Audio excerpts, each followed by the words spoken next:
कृष्ण गोविंद हरे मुरारी हे नाथ नारायण वासुदेव। श्री कृष्ण गोविंद हरे मुरारी हे नाथ नारायण वासुदेव।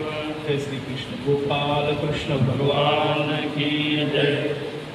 प्रातस्मरामि हृदि संस्फुरदात्मतत्त्वं सच्चित्सुखं परमहंसगतिं तुरीयं यत्स्वप्नजागरसुषुप्तिमवैति नित्यं तद्ब्रह्म निष्कलमहं न च भूतसङ्गाः।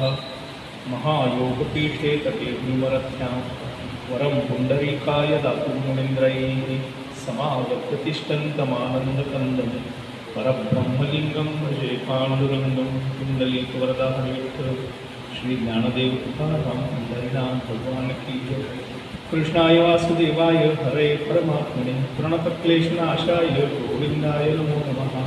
वसुदेवसुतं देवं कंसचानूरमर्दनं देवकी परमानन्दं कृष्णं वन्दे जगद्गुरुं। ब्रह्मानन्दं परमसुखदं केवलं ज्ञानमूर्तिं द्वन्द्वातीतं गगनसदृशं तत्त्वमस्यादिलक्ष्यम् एकं नित्यं निर्मलमचलं सर्वदी साक्षिभूतं भावातीतं त्रिगुणरहितं सद्गुरुं तन्नमामि। सद्गुरुनाथ महाराज की जय। गोपाल कृष्ण भगवान की जय। श्री कृष्ण।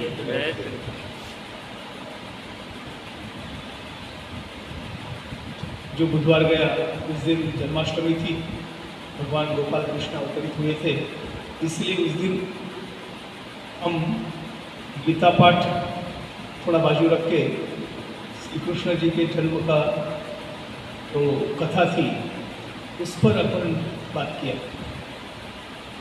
अब फिर से अपना जो विषय चालू था स्वाध्याय विभूति योग, उसकी चर्चा आज हम प्रारंभ करेंगे।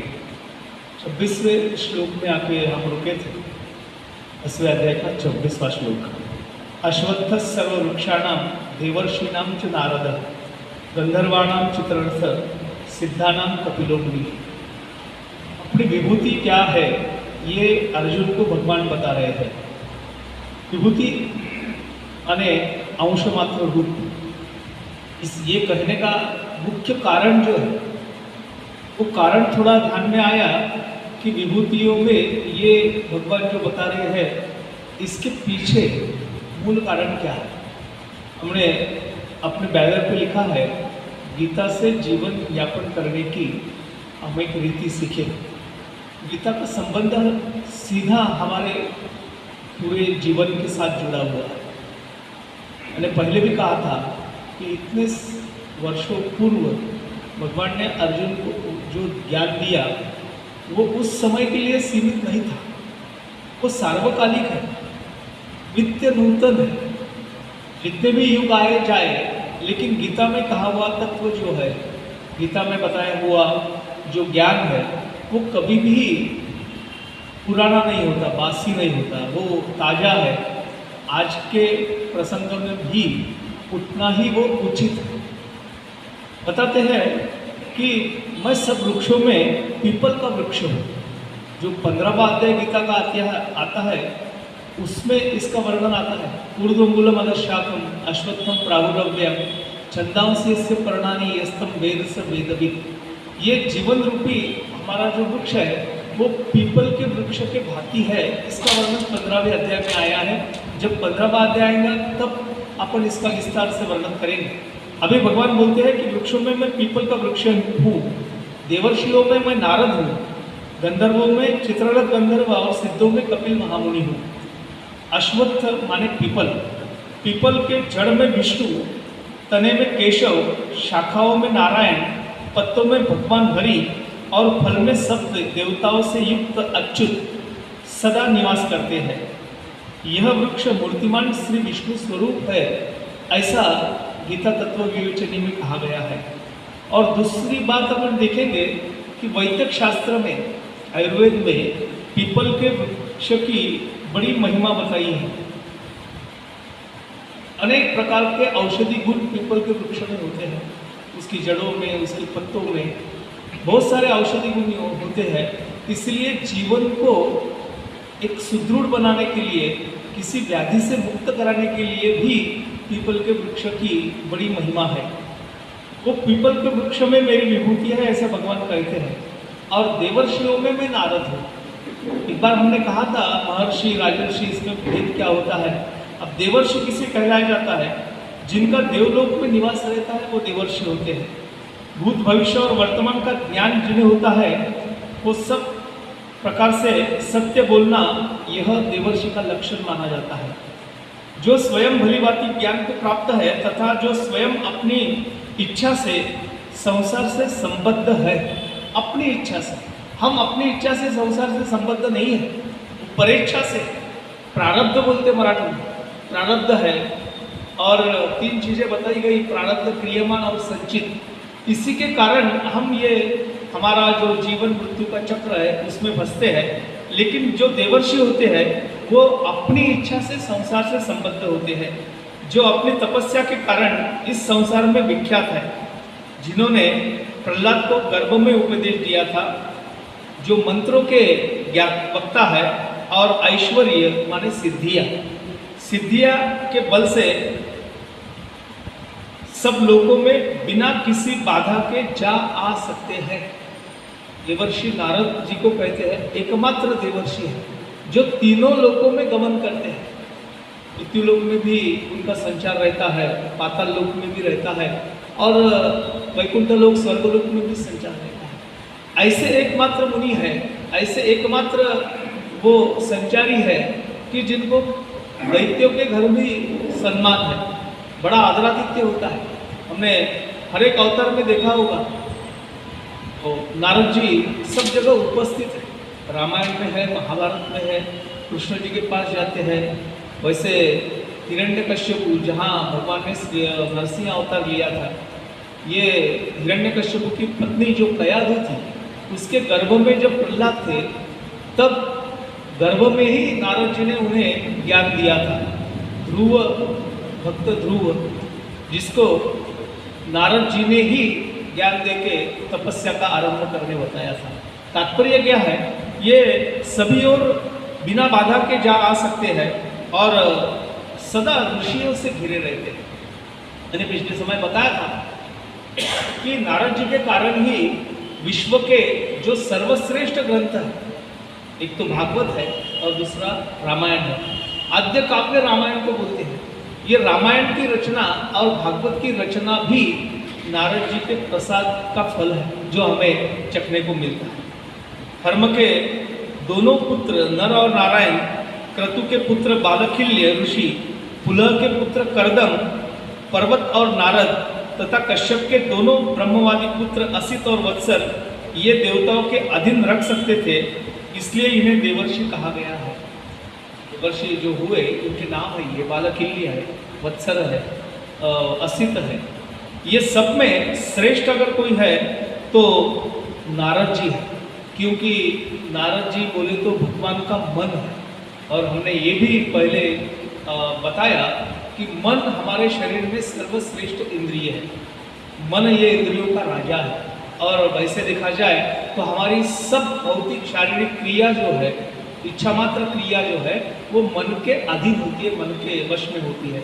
भगवान जी का मन माने नारद है, इसलिए भगवान कहते हैं कि नारद यानी देवर्षियों में मेरी विभूति है। नारद ये भगवान के परम प्रेमी और ऊर्ध्वरेतर ब्रह्मचारी है, भक्ति के प्रधान आचार्य है। ये भी बात समझने लायक है। नारद जी ने भक्ति सूत्र लिखे हैं, वो 84 है, 84 भक्ति सूत्र है। ये 84 भक्ति सूत्रों में नारद जी ने भक्ति क्या होती है, भक्ति तत्व क्या होता है, इसका विशेष विश्लेषण किया है। वैसे भक्ति सूत्र और सारे लोगों ने लिखा है, व्यास जी ने लिखा है, उसके बाद शांडिल्य ने भक्ति सूत्र लिखे हैं, अनेक लोगों ने लिखा है, लेकिन उसमें सर्वश्रेष्ठ भक्ति सूत्र अगर किसने लिखे हैं तो वो नारद जी ने लिखे हैं। प्रहलाद, ध्रुव, अम्बरीश, इन महान भक्तों के उपदेशक नारद रहे हैं, इसीलिए नारद जी देवर्षि कहलाए जाते हैं। वैसे देखा जाए तो पूर्व जन्म में नारद दासी पुत्र थे, उनकी परिस्थिति बड़ी विपन्न थी, उनकी माँ दासी थी और लोगों के यहाँ बर्तन मांजने का काम करती थी। बड़ी विपन्नावस्था थी उनकी। 5 वर्ष की आयु में नारद जी की माँ का देहांत हो गया तब वह तप करने जंगल पहुँचे। कठोर तप करके उन्होंने भगवान को प्रसन्न कर लिया और भगवान ने उसे वरदान दिया उन नारद जी को कि आप सभी लोगों में संचार कर सकेंगे और चिरंजीवी रहेंगे। इसलिए नारद अभी भी जो भक्ति का समन्वय होता है, भक्ति सत्संग जहाँ होता है, वहाँ नारद जी की उपस्थिति रहती है, ऐसा बोलते हैं। गंधर्व लोगों में मैं चित्ररथ गंधर्व हूँ, ऐसे भगवान कहते हैं। गंधर्व एक देव योनि का विशेष है, एक देव योनि है। ये देवताओं में गान वाद्य और नाट्याभिनय किया करते थे, देवताओं का रंजन करने के लिए काम करते थे। स्वर्ग में सबसे सुंदर और अत्यंत रूपमान ये गंधर्व रहते थे। गुह्यक लोक के ऊपर और विद्याधर लोक के नीचे ये गंधर्व लोक स्थित है। गंधर्व के दो प्रकार होते हैं, एक होते हैं दिव्य और दूसरे होते हैं मर्त्य। ये दिव्य गंधर्वों की भी दो श्रेणियां मानी जाती है। उसमें एक मौनेय है और दूसरा प्राधेय है।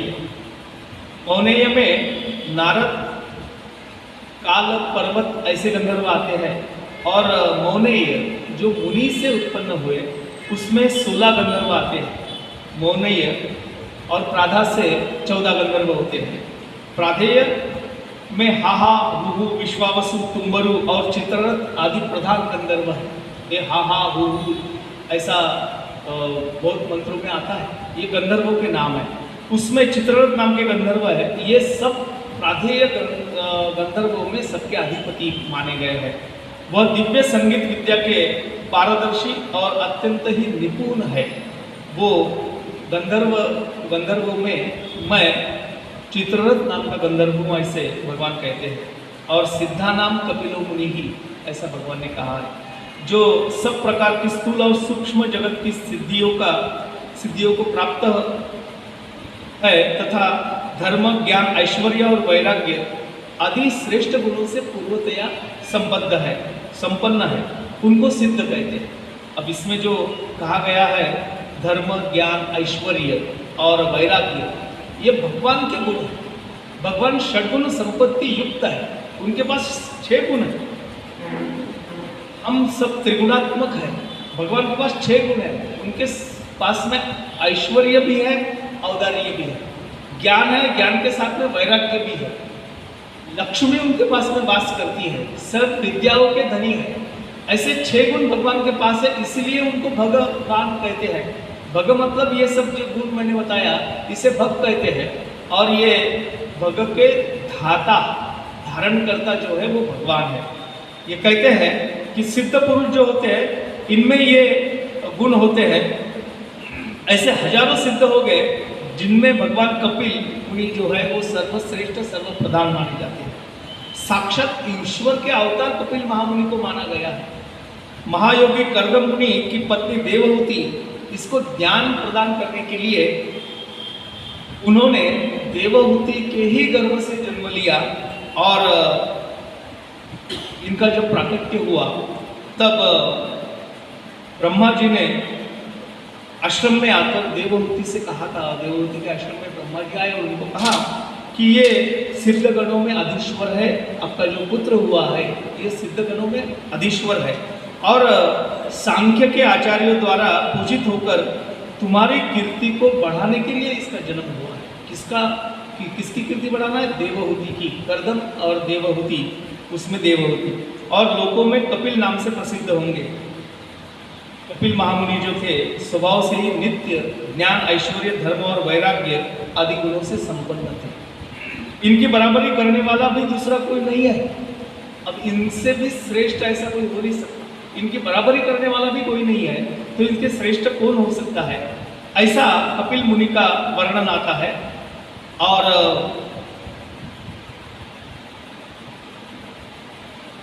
ये 26वें श्लोक में भगवान कहते हैं कि मैं कपिलों में सिद्ध मुनि हूँ।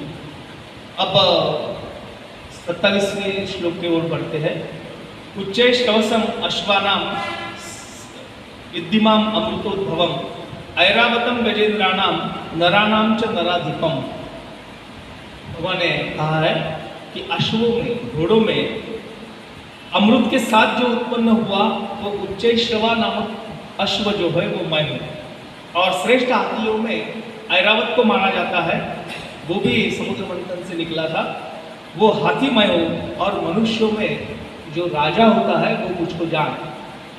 उच्चैश्रवा, ऐरावत, ये दोनों ही समुद्र मंथन से निकले थे। देव और दानवों ने समुद्र मंथन किया था। और समुद्र मंथन किसके लिए, किस कारण किया हुआ था? अमृत की खोज के लिए हुआ था। और एक तरफ देव है, एक तरफ दानव है। और जो मंथा है, पिछली बार भी ये कथा मैंने बताया था कि वासुकी का दौर किया, वासुकी नाम का सर्प उसका दौर किया और मंथन चल रहा। उसमें से अमृत तो बहुत बाद में निकला। पहले जो रत्न निकले, जो पदार्थ निकले, उनको रत्न कहा जाता है। कितने रत्न निकले? 14 रत्न निकले। एक संस्कृत श्लोक, उसमें ये 14 रत्नों का वर्णन किया गया है। बहुत बार ये 14 रत्न जिनमें सम्मिलित है, वो जो श्लोक है, वो श्लोक विवाह विधि में मंगलाष्टक बोलने की प्रथा, वो मंगलाष्टक करके भी उसका प्रयोग किया जाता है।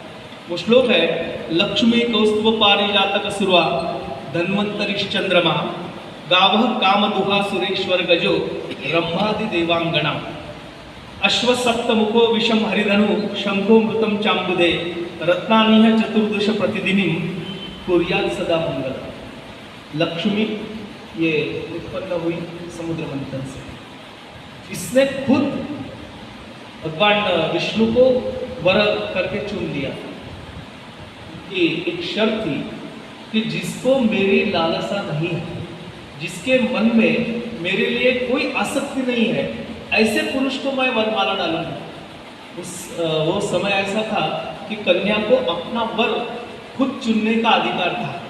वो वरमाला लेके चलिए, सब दैत्यों को और देवों को लगता था कि लक्ष्मी हमें वरेगी। उनके मन में उनके प्रति बड़ी लालसा थी, लेकिन इनकी मन की लालसा देख के लक्ष्मी ने इनको किसी को वरा नहीं। भगवान विष्णु थे जिनके मन में लक्ष्मी के लिए कोई आसक्ति नहीं थी, उनके गले में उन्होंने माला डाली और उनकी पत्नी वो हुई। ये लक्ष्मी समुद्र मंथन से निकली है। कौस्तुभ नाम का एक मणि है, एक रत्न है, वो भी समुद्र मंथन से निकला है। वो कौस्तुभ मणि भगवान ने अपने गले में धारण किया है। पांडुरंग का वर्णन करते हैं तो उसमें कौस्तुभ मणि का उल्लेख आता है। भगवान के गले में वो कौस्तुभ नाम का मणि है। एक पारिजातक नाम का वृक्ष है, इसमें थोड़ा मतभेद है। कोई बोलते हैं कि ये कल्प वृक्ष है जो समुद्र मंथन से निकला, और किसी विचारवंतों का मत है कि ये पारिजातक है। जो पारिजातक कहाँ था? स्वर्ग में था। स्वर्ग का वृक्ष बोले जाते हैं। और सत्यभामा ने बड़ा हट किया था कि ये पारिजातक मुझे होना चाहिए, जो रुक्मिणी जी के घर में था। तो भगवान ने सत्यभामा बहुत क्या जिद्दी स्वभाव की थी, उसके सब हट भगवान पूरे करते थे। वैसे रुक्मिणी ज़्यादा प्रिय थी। इन दोनों में हमेशा ये रहता था, असूया रहती थी कि कौन ज़्यादा प्रिय है। एक प्रसंग आया है, थोड़ा सा बताना चाहता हूँ, बता देता हूँ कि सबसे प्रिय कौन है।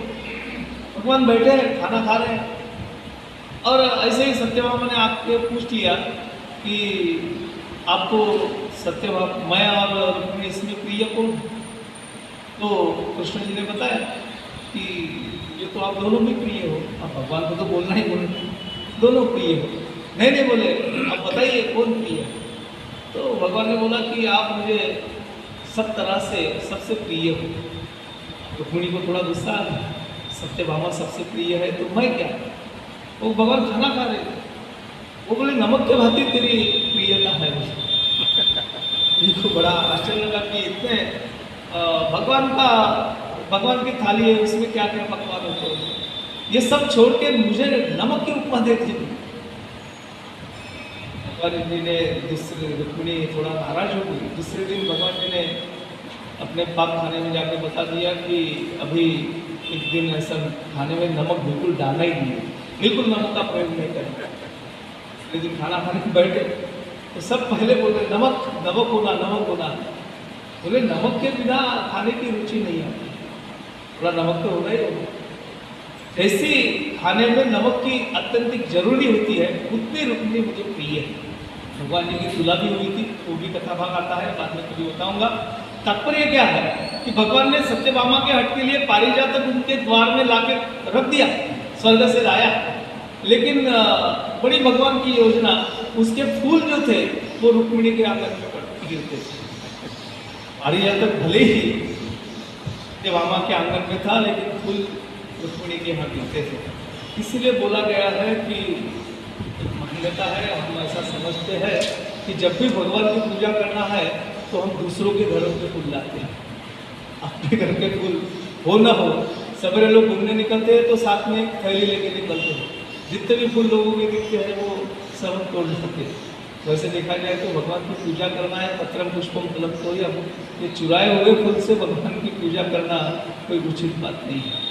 नहीं रहे फूल हमारे घर में तो चलता है, हाथ जोड़े तो भी भगवान प्रसन्न होते हैं, लेकिन हमारी वृत्ति है। चलो सुरा, वारुणी, मदिरा, ये भी वहाँ से निकलते और इसीलिए वो अमर हो गए ऐसा बोले जाते हैं। आज के जमाने में भी वारुणी का बड़ा प्रश्न है, वारुणी यानी मदिरा। धन्वंतरी नाम के गंधर्व जो औषधियों के देवता है, इसीलिए धन्वंतरी जयंती डॉक्टर लोग मनाते हैं, वो भी वहाँ से निकला है। चंद्रमा ये समुद्र मंथन से निकले हैं। कामधेनु जो गौ है, कामधेनु सब इच्छा पूर्ति करने वाली, ये वशिष्ठ मुनि के आश्रम में थी, उन्होंने इसे रख लिया, वो कामधेनु उनसे निकली है। ऐरावत नाम का गज यानी हाथी निकला, जो इंद्र को भेंट किया गया। इंद्र के पास ऐरावत है। रंभा, स्वर्ग में अप्सराएं होती है, उसमें सर्वश्रेष्ठ अप्सरा रंभा को माना जाता है, एक प्रजाति। ये रंभा नाम के अप्सरा उसमें से निकली। उच्चैश्रवा जिसका जिक्र भगवान ने यहाँ किया है, वो उच्चैश्रवा घोड़ा जो था वो वहाँ से निकला। हलाहल, वहाँ कालकूट जिसे कहते हैं, वो अत्यंत जालिम ऐसा विष, वो भी समुद्र मंथन से निकला। उसे लेने के लिए कोई तैयार नहीं था, भगवान शंकर जी ने, शिव जी ने उसको प्राशन कर लिया और इसलिए उनकी गर्दन, उनका गला जो है नीला हो गया, नीलकंठ नाम गिर गया। शीतल उपचार बहुत उन्होंने किए।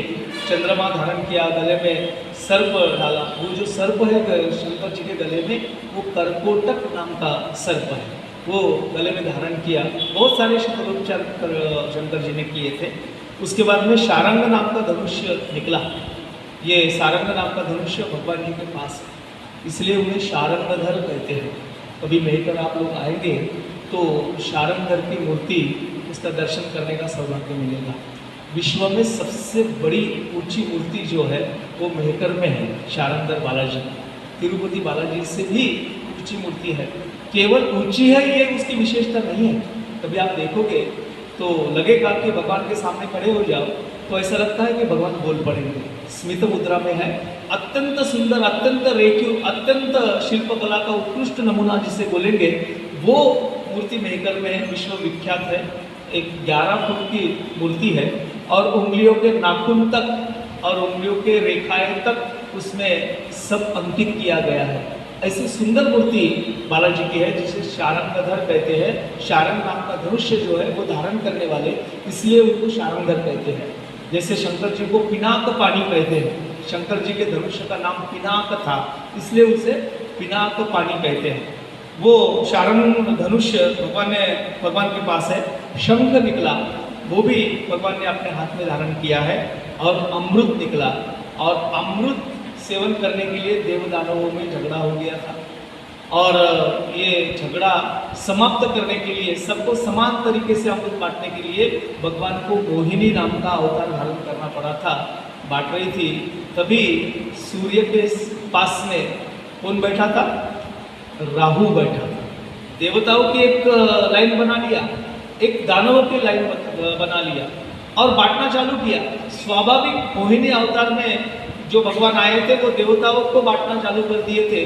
अब अपने तक अमृत आता भी या नहीं, ऐसी शंका ये राहु को आ गई, इसलिए वो सूर्य के पास में जाके बैठा। देवताओं में पहचानने का कोई सवाल नहीं था, देवता का रूप धारण करके बैठा था। वही ने अमृत बांट आई, तब ख्याल में आया कि ये राहु यहाँ बैठा है। भगवान ने उसका क्या शिरच्छेद कर लिया। दो हिस्से हो गए, एक हो गया केतु और दूसरा राहु। राहु यानी मुख और केतु यानी धड़। ऐसा बोलते हैं कि सूर्य ने उनका जो रूप था, भेष था, उसका भेद किया, इसलिए राहु सूर्य को ग्रहण करता है। बाजू में चंद्र बैठा था, वो केतु जो है वो चंद्र को ग्रसित करता है, इसलिए चंद्र ग्रहण सूर्य ग्रहण होते हैं। ऐसी हमारी पुराणों की मान्यता है। तात्पर्य क्या है, ऐसे 14 रत्न निकले। भगवान कहते हैं कि घोड़ों अश्वों में मैं उच्च श्रवा हूँ और विद्यमान अमृतोद्भवम, मैं अमृतमय हूँ। और राजाओं में शास्त्रोक्त लक्षण से युक्त मैं धर्मपरायण राजा अपनी प्रजा को पापों को हटाकर धर्म में प्रवृत्त करता है।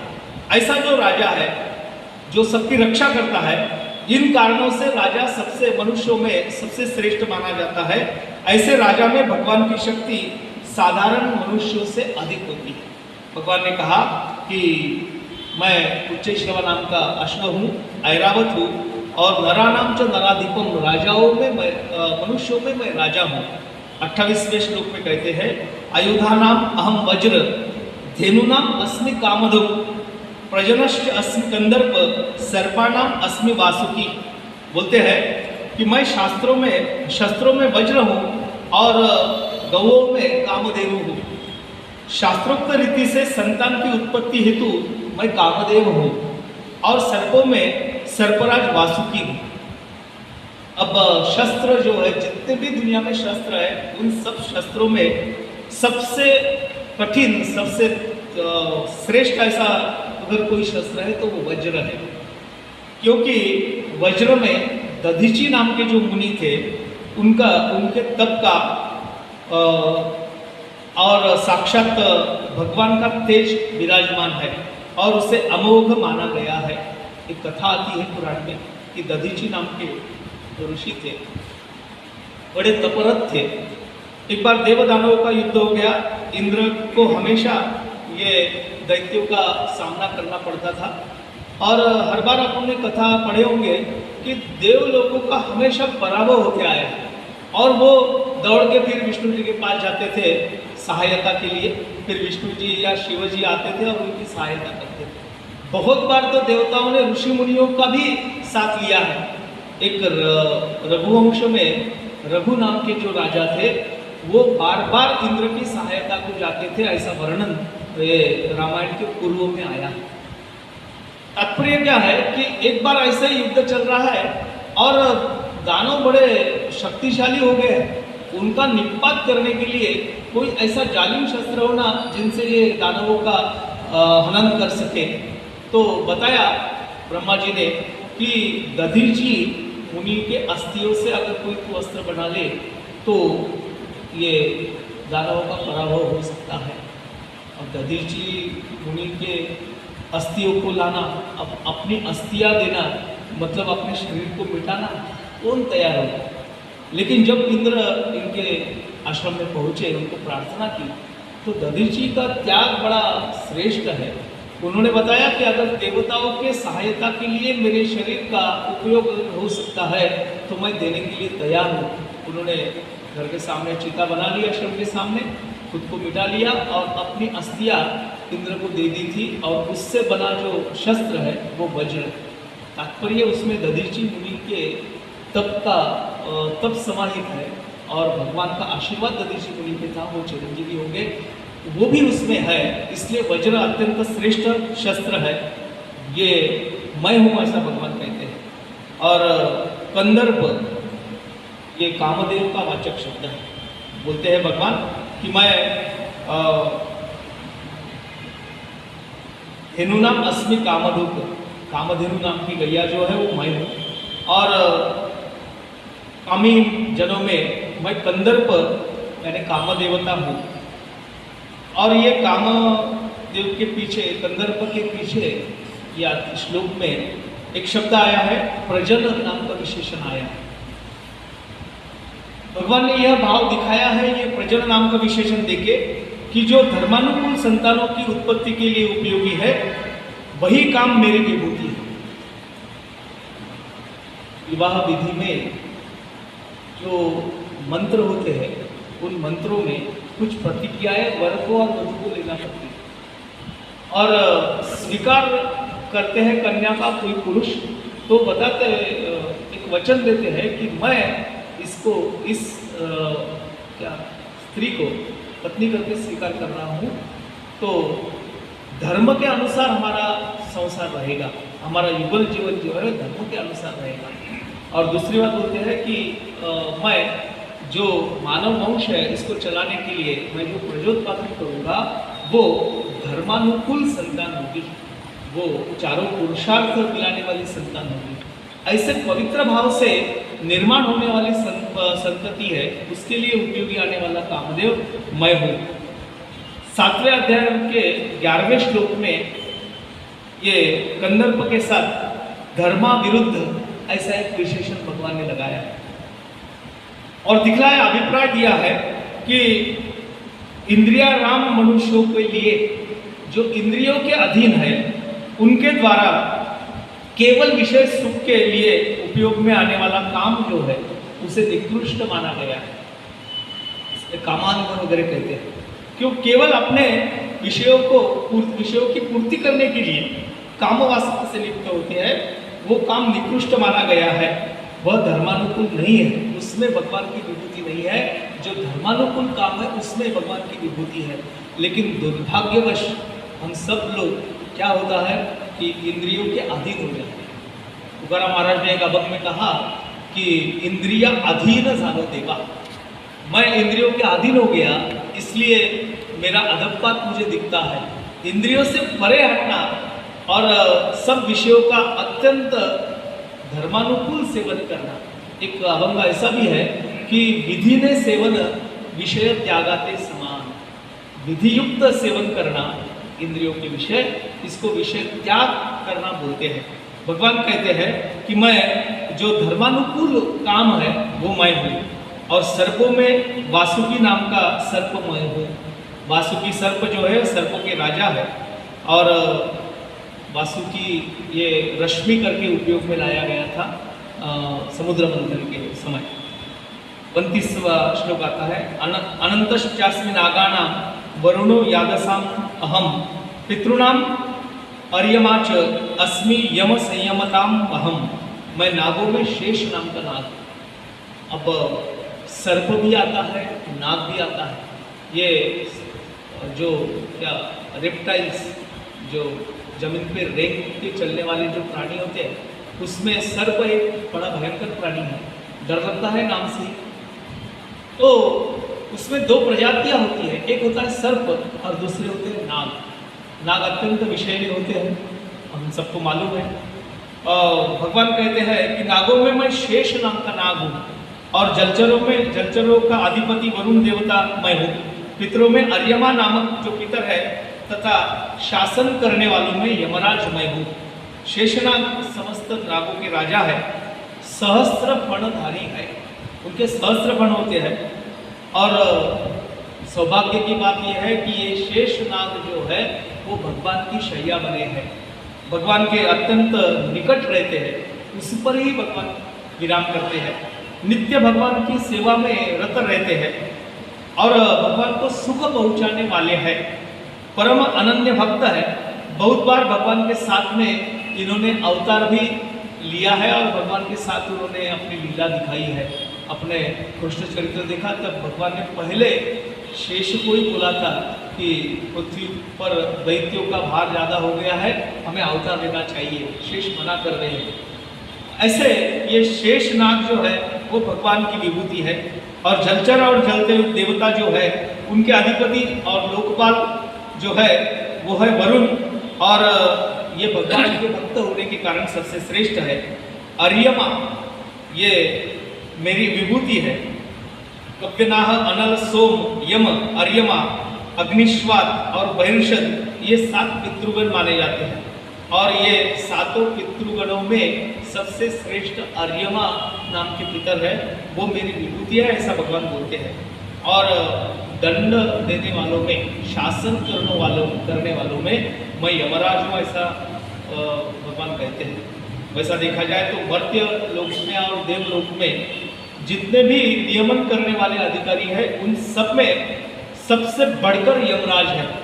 इनके सभी दंड न्याय और धर्म से युक्त होते हैं, हितपूर्ण होते हैं और पापनाशक होते हैं।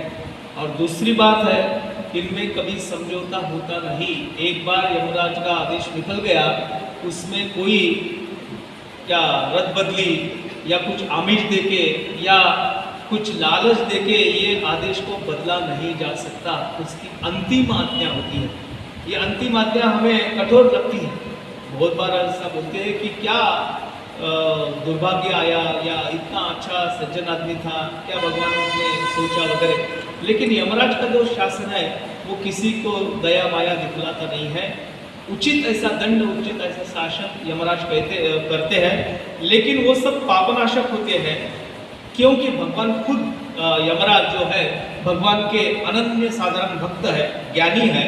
और ब्रह्मा जी ने जो लोकपालों की नियुक्ति की थी उसमें वरुण देवता भी थे, उसमें एक लोकपाल यमराज भी है। 30वें श्लोक में कहते हैं, प्रहलादश्च अस्मि दैत्यानां काल कलयताम अहम मृगाणाम च मृगेंद्र अहम वैनतेयम च पक्षिणाम। मैं दैत्यों में प्रहलाद हूँ। भक्त प्रहलाद जो थे वो दैत्यों के वंश में पैदा हुए थे, हिरण्यकश्यप के पुत्र थे और बड़े अनन्य साधारण भगवत भक्त थे। इनका कारण क्या है कि कयाधु माता के गर्भ में जब प्रहलाद जी थे तब नारद जी ने उनको उपदेश दिया था। और ये नारद जी की और कयाधु की मुलाकात कब हुई? ये हिरण्यकश्यप जो था वो तप करने चला गया, कठोर तप उसने कर लिया। हमारे इधर बड़ी चमत्कृतिपूर्ण बात है कि जितने भी दैत्य हैं वो सब भगवान जी की आराधना करते हैं। रावण जी ने शिव जी की इतनी श्रेष्ठ घोर ऐसी आराधना की थी और भगवान शिव से अनेक वर इसने प्राप्त कर लिए थे। दशग्रंथी ब्राह्मण थे। हिरण्यकश्यप भी बड़ी श्रेष्ठ आराधना करते थे। उनका इतना कठोर तप था, ऐसा बोलते थे कि एक पैर पे खड़ा रह के वो सालों साल वो भगवान का स्मरण कर रहे थे और उनसे वरदान प्राप्त करके उन्हीं के विरुद्ध हो गए। अब उस समय उसने पत्नी की बाधा नहीं आना चाहिए, इसलिए इंद्र के संभाले कयाधु को रखा था। देखो, अपने दुश्मन है देवता, लेकिन उनके पास अपनी पत्नी सुरक्षित रहेगी ये विश्वास था। आजकल तो भाई का भाई पर विश्वास नहीं है, वो तो अपने शत्रु पर भी विश्वास करते। इंद्र के पास रखा था। तब नारद जी ने ये कयाधु माता को बड़ा ज्ञान दिया, जो गर्भावस्था में ही प्रहलाद ने सब अर्जित कर लिया था। वैसे अभिमन्यु जो अर्जुन के पुत्र थे उन्होंने भी अपने गर्भ में चक्रव्यूह भेदन का ज्ञान प्राप्त कर लिया था। निकलना उसको याद नहीं आया, इसलिए उनकी मृत्यु हो गई। आपने महाभारत में वहाँ देखा है। तात्पर्य क्या है कि गर्भ में हुए जो संस्कार है वो जीवन भर काम आते हैं।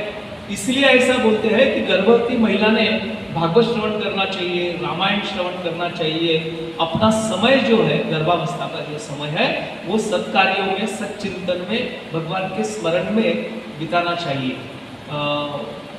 ऐसी अगर क्रिया किए तो आने वाली संतान जो है वो धर्मानुकूल होती है। लेकिन आजकल के ज़माने में ऐसा कुछ होता नहीं है। इसलिए हम देखते हैं कि आने वाली पीढ़ी हमारी कैसी निर्माण हो रही है। बहुत सारे घरों में आजकल देवघर नाम की चीज़ बची नहीं है। कोई भगवान का फोटो नहीं है, कुछ मूर्ति नहीं है, कुछ देवघर नहीं है। हम सवेरे निकलते हैं घर से बाहर तो किसको बता के निकलते हैं? पहले एक प्रथा थी कि भगवान को बता के निकलना कि भगवान मैं अमुक काम के लिए जा रहा हूँ, भगवान की अनुमति लेके निकलते थे। लेकिन अब वो ज़माना रहा नहीं। घर में हम हमारे बड़े लोगों को भी नहीं बताते, बड़े लोगों को भी नहीं बताते किसको है? नया ज़माना आ गया। घर में पालतू कुत्ता है उसको बाय बाय करके निकलते हैं, बूढ़ा बाप खास रहा है उसको नहीं बताते। विचित्र परिस्थिति आ गई। गर्भाधान संस्कार जो है वो बड़े महत्वपूर्ण है। ये प्रहलाद दैत्यों के कुल में पैदा हुआ था और मैं ये दैत्यों में प्रहलाद हूँ। दैत्यों में प्रहलाद काल को अपना स्वरूप बतलाया भगवान ने। अब देखा जाए तो प्रहलाद ने इतने कठोर विश्वास उसका नामस्मरण पे था कि हिरण्यकश्यप ने कितने भी प्रयास किए तब भी प्रहलाद का अंत नहीं हो सका। बहुत सुंदर कथा आती है, कभी बताऊंगा। दैत्यों में प्रहलाद हूँ और भगवान बोलते हैं कि काल शब्द जो आया यहाँ, कालम कलहता यम, काल शब्द ये जितने भी हमारे काल मापन के परिमाण है उसमें क्षण है, घड़ी है, दिन है, पक्ष है, मास है, वर्ष है आदि नामों से कहे जाने वाले समय का वाचक ये काल शब्द है। यह गणित विद्या के जानने वालों का गणना का आधार है। मैं काल हूँ ऐसा भगवान बोलते हैं। इसलिए बी आर चोपड़ा जी का जो महाभारत था उसका प्रारंभ जो है वो काल के मुख से सब वर्णन बताता है। काल कभी रुकता नहीं है, काल हमेशा व्यतीत होते रहता है। इसलिए बोलते हैं कि आज की घड़ी जो है वो हमारे हाथ में है, कल का किसने देखा, कल की बात तो दूर है, आगे के पल क्या होगा इसकी गारंटी हम कोई दे नहीं सकते। एक कथा मैंने बताया था कि धर्मराज और भीम जी की, फिर से दोहराऊंगा नहीं। तात्पर्य क्या है कि काल जो है, कालो गहना गति ही, ये काल जो चीज़ है वो मैं हूँ ऐसा भगवान कहते हैं। और सिंह प्राणियों में सबसे, पशुओं का राजा जो सिंह है वो मैं हूँ, क्योंकि सिंह अत्यंत बलवान है, अत्यंत तेजस्वी है, शूरवीर और साहसी होता है। इसलिए मैं सिंह हूँ ऐसा बोलते हैं। एक शंका उसमें कुछ विचारक लेते हैं कि सिंह तो क्या बड़ा हिंस्र रहता है, तो भगवान का रूप कैसा, हिंस्र कैसा, लेकिन उसका हिंस्रपन जो है वो अपनी भूख मिटाने के लिए, लेकिन जितना भी हिंस्रता उसमें है लेकिन उतना वो प्रतापी है, तेजस्वी है। और इसीलिए भगवान ने नरसिंह अवतार लेके उसका मुख धारण कर लिया था। वो सिंह मैं हूँ, पक्षियों में मैं गरुड़ हूँ। ये महाभारत के अनुसार कश्यप मुनि जो थे उनकी दो पत्नियां थी, एक का नाम कद्रु था और एक का नाम विनता था। कद्रुओं से जो संतति हुई वो सब नाग पैदा हुए और विनता के जो संतति थी उसमें गरुड़ थे। ये गरुड़ जो है ये पक्षियों के राजा माने जाते हैं। सब में बड़े होने के कारण पक्षियों में श्रेष्ठ माने जाते हैं और गरुड़ को भगवान का वाहन होने का सौभाग्य मिला है। भगवान के वाहन है और परम भक्त भगवान के। अब बताते हैं महाभारत में कि ये कश्यप मुनि की जो पत्नियां थी कद्रु और विनता, ये कद्रु सर्पों की माता थी और विनता गरुड़ की। ये दोनों ने एक बार एक सफेद अश्व देख लिया, दोनों ने सफेद अश्व देखा और दोनों में एक शर्त कर दी। कद्रु ने बताया कि ये जो अश्व है ये पूरा सफेद है। विनीता भी बोले बहुत बड़ा सफेद अश्व है। कद्रु ने फिर विरोध किया, बोले ठीक है वो अश्व तो पूरा सफेद है लेकिन उसकी पूंछ जो है वो काली है। वास्तव में काली नहीं थी, पूरा सफेद अश्व था, श्वेत अश्व था। ये कद्रु ने क्या किया, अपने पुत्रों को, सर्पों को बताया कि तुम सूक्ष्म रूप धारण करो और उसके पूंछ को लिपट जाओ ताकि ये दिखने में इसकी पूंछ काली दिखना चाहिए। सर्पों ने मान लिया माता का आदेश। कुछ लोगों ने नहीं, कुछ सर्पों ने नहीं माना, कुछ नागों ने नहीं माना। तो कद्रु ने अपने ही पुत्र को शाप दे दिया कि जब जन्मेजय सर्पसत्र करेगा तब वो सर्पसत्र में तुम जल के भस्म हो जाओगे। और इसीलिए ऐसा बोलते हैं कि जन्मेजय ने सर्पसत्र किया था और ये सर्पसत्र में सब नाग इसकी आहुति गिर रही थी। सर्पसत्र क्यों किया था? ये जन्मेजय जो थे वो राजा परीक्षिति के पुत्र थे और परीक्षिति का मृत्यु जो हुआ उसको शाप मिला था कि 7 दिन के अंदर तक्षक आके आपको दंश करेगा और आपका आयु पूरा हो जाएगा। ये जन्मेजय को खबर लगी कि मेरे पिताजी को तक्षक नाम के सर्प में डंक किया, इसलिए उनकी मृत्यु हो गई, इसलिए उनका पूरे सर्पों पे बड़ा राग था, इसलिए उन्हें सर्पसत्र आरंभ किया। वैशंपायन नाम के ऋषि थे, उनके आधिपत्य में उन्होंने सर्प किया और एक एक सर्प खुद होकर उसमें गिरने लगे। कद्रु का शाप ही था। लेकिन जो सर्प परीक्षित को दंग किया था, वो तक्षक नाम का सर्प जो था, वो छिपके कहाँ छिपा जाके इंद्र के आसन के नीचे। अब सब सर्प आ रहे हैं लेकिन तक्षक नहीं भस्म हो रहा है, तक्षक नहीं आहुति बन के आ रहा है। पता चला जन्मेजय को कि ये इंद्र के आसन के नीचे उसने आसरा लिया है।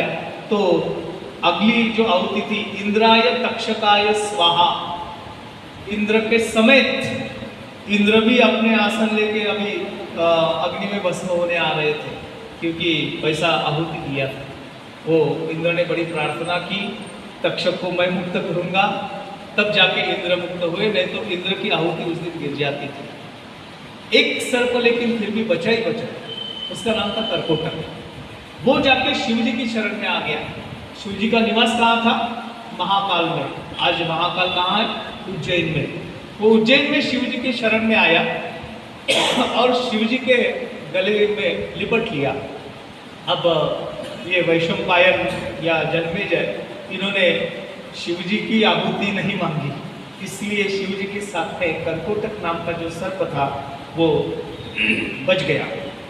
कद्रु की कोख से बहुत से नागों की उत्पत्ति हुई, जिनमें प्रमुख 8 नाग थे। अष्ट नाग बोलते हैं। एक था अनंत, जिसे शेष अवतार कहते हैं।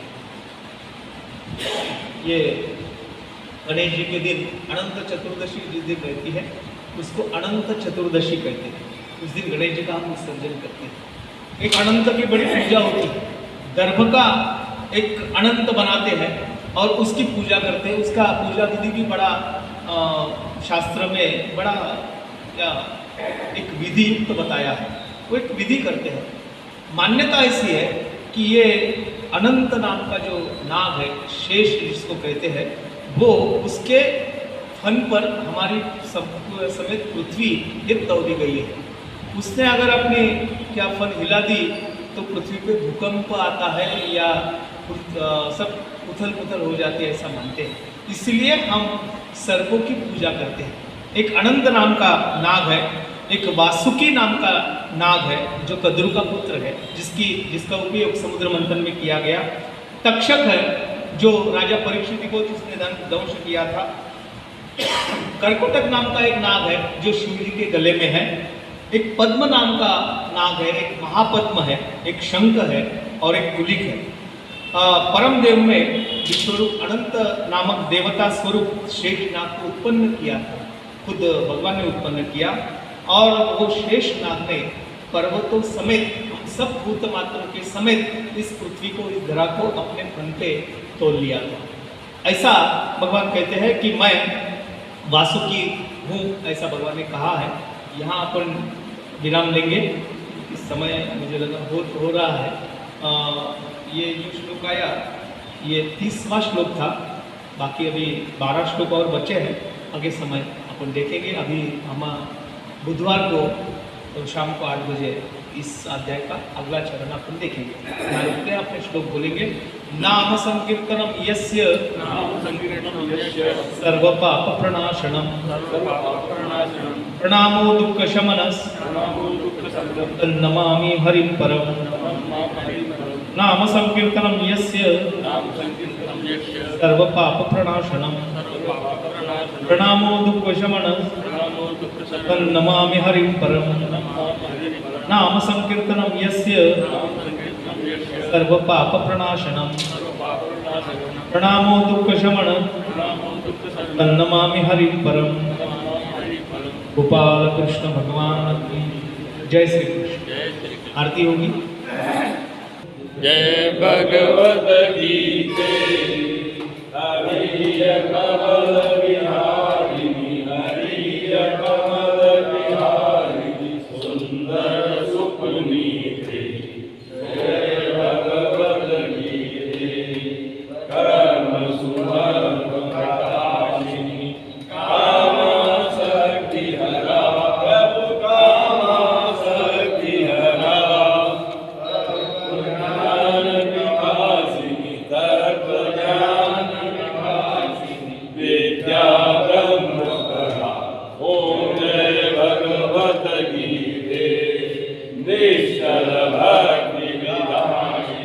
निर्मल बलहारी प्रभु निर्मल बलहारी शरण रहस्य प्रदायिनी सब विधि सुखकारी ओम जय भगवत गीते राग देश विदारिणी कारिणी मोद सदा प्रभु कारिणी मोद सदा भवभयहारिणी तारिणी भवभयहारिणी तारिणी परमानंद प्रभा ओम जय भगवत गीते आसुर भाव विनाशिनी नाशिनी कमरजनी प्रभु नाशिनी कमरजनी दैवी सद्गुणदायिनी दैवी सद्गुणदायिनी हरियसिका सजनी ओम जय भगवत गीते समता त्याग सिखावनी हरिमुख की वाणी प्रभु हरिमुख की वाणी सकल शास्त्र की स्वामिनी सकल शास्त्र की स्वामिनी बुद्धियों की रानी ओम जय भगवत गीते दया सुधा बरसावनी मातु कृपा कीजे प्रभु मातु कृपा कीजे हरिपद प्रेम दान कर हरिपद प्रेम दान कर अपनो कर लीजे ओम जय भगवत गीते जय भगवत गीते जय भगवत गीते हरिय कमल विहारी हरिय कमल विहारी सुंदर सुपुनीते ओम जय भगवत गीते कपूर गौरम करुणावतारम संसारसारम सुनेत्रहारम सदा वसंतं ज्ञानंदे भवं वाणी सहितं नमामि मंदारमाला कल्पालकाय कपालमाला विशेखराय दिगंबराय दिगंबराय नमः शिवाय च नमः शिवाय माता पिता त्वमेव त्वमेव बन्धु सखा त्वमेव विद्याधरं त्वमेव सर्वं मम देव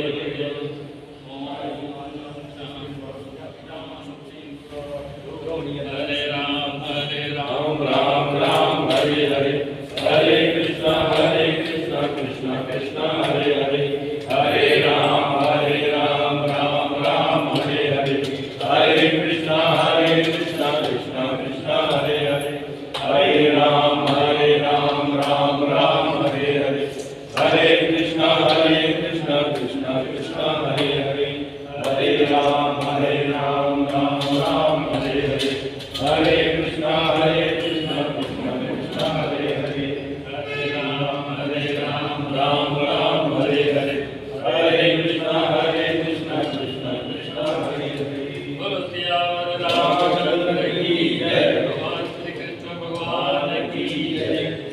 एक मेरा मन विचार आया आज कि आप जितने भी महानुभाव आते हैं यहाँ भक्त लोग आते हैं उनके जन्मदिन पे और उनके मेरे जन्मदिन पे उनका यहाँ पे बूथ लेके स्वागत किया जाए ताकि उससे क्या होगा कि एक उनको भी अच्छा लगेगा और हो सकता है कि उसमें कुछ संख्या की वृद्धि और वृद्धि होगी।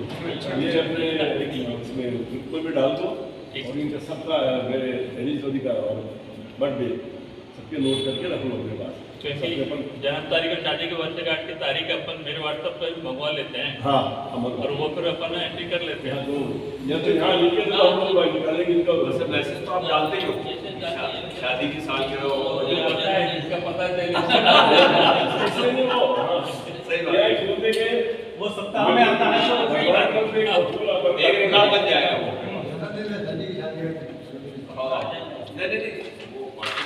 वो प्रसाद के लिए मैं प्रेरित करता हूँ भाई आप अपने जन्मदिन और शादी की सालगिरह में आप आयोजक बन जाओ और फूल माला और प्रसाद उसमें कुछ बात है तो सेवा हो जाती है उसे तब प्रेरित कर दे तो बाबा जी का तो भंडार है